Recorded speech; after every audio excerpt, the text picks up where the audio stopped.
Bonjour à tous, Christelle O'Connor, je suis ravie de vous retrouver pour cette petite vidéo et aujourd'hui je vais parler de la rupture. La rupture amoureuse, après les autres ruptures répondent aux mêmes séquences, donc si c'est une rupture de business, rupture amicale, peu importe, ça répond plus ou moins aux mêmes séquences. La première chose à faire, c'est d'essayer de ne pas rompre. Si vous vous aimez, si vous avez un système de valeurs commun, si vous avez des objectifs communs, essayer de tout mettre en place pour faire avancer la relation, parce que je pense que les couples qui réussissent à long terme, c'est des couples qui arrivent à transformer et à transcender les situations où où il y a beaucoup de conflits. Essayez d'abord et après, si vous avez tout essayé, acceptez de rompre. Alors c'est que cette histoire n'est plus faite pour vous et qu'elle ne vous sert plus dans le moment présent. La deuxième chose, c'est de pouvoir accepter ces émotions telles qu'elles sont. Les émotions, c'est de l'énergie en mouvement. Si vous vous sentez triste, allez-y pleurer et acceptez de pleurer, acceptez d'être vraiment dans l'observation de ce qui traverse votre corps. Ok, là je pleure, je suis triste. Par contre, ce qui n'est pas ok, c'est-à-dire ce qui ne va pas vous servir, c'est de partir dans un délire par rapport à cette tristesse, de l'alimenter avec des pensées, avec des scénarios catastrophes, du style je serai toujours toute seule, je rencontrerai jamais personne, tout est ma faute, et de la culpabilité qui va avec, etc. Donc essayez juste de pas partir dans un délire qui va vraiment vous plonger vers le bas et qui risque de faire durer des mois en fait une rupture alors que ça pourrait durer beaucoup moins longtemps si vous respectez ces processus. Pareil pour la colère. La colère, encore une fois, responsabilisez-vous par rapport à ça. N'oubliez pas qu'on ne sera jamais en colère contre l'autre, mais on sera en colère contre soi. Donc si dans un premier temps, vous êtes en colère contre l'autre parce qu'il vous a fait subir un tas de choses, c'est ok. Mais essayez de revenir à vous le plus vite possible et de ne pas oublier que c'est vous qui vous lui avez laissé faire tout ça. Et donc en fait, la colère, c'est jamais contre les autres qu'on est en colère.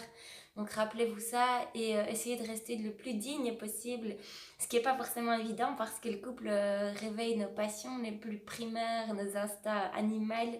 Et donc parfois on a tendance à insulter, à être dans des espèces de passions, des trucs hyper impulsifs. Donc essayez d'éviter de tomber là-dedans, d'éviter d'envoyer plein de messages. Ça va pas vous aider et ça va pas vous aider à avoir plus d'estime pour vous non plus et de rester intègre par rapport à qui vous êtes. Donc voilà la deuxième chose. La troisième chose, c'est que essayez de rester sur les raisons pour lesquelles vous rompez. C'est-à-dire ne partez pas dans l'illusion du gain et dans l'idéalisation de l'autre. Parce que quand on rompt, on a tendance à se dire qu'au final la relation était quand même géniale et que en fait il y avait plein de trucs bien et donc on commence à idéaliser l'autre, idéaliser la relation et ça nous aide pas du tout, ça nous maintient juste dans la tristesse et dans les regrets. Donc focalisez-vous sur tout ce qui vous a amené à rompre avec l'autre.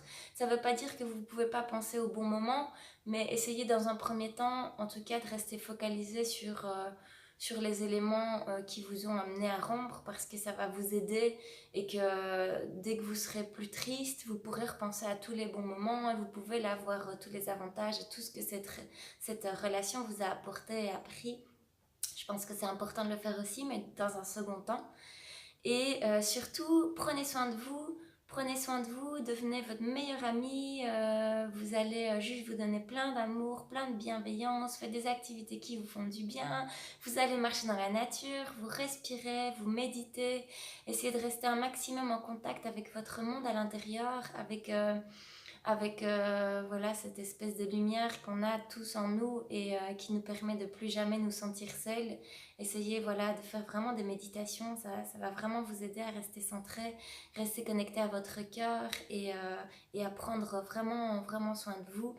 Parce que n'oubliez pas que la joie est à l'intérieur, la sérénité est à l'intérieur et l'amour est à l'intérieur. Et dès lors qu'on a compris ça, qu'on l'a touché du doigt et qu'on peut vraiment se dire qu'en fait, ça c'est un état qui pourrait ne plus jamais nous quitter. Ça nous aide vraiment beaucoup à arrêter de remettre notre bonheur aux mains de l'extérieur.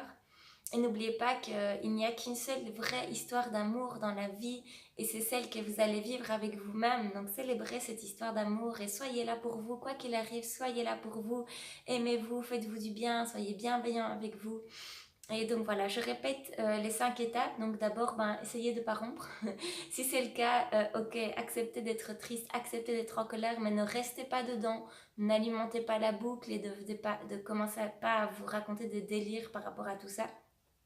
La troisième, c'est de rester focalisé sur toutes les raisons pour lesquelles vous rompez.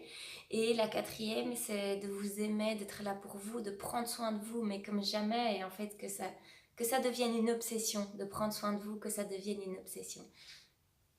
Voilà, je vous souhaite une magnifique journée, n'hésitez pas à partager, à bientôt.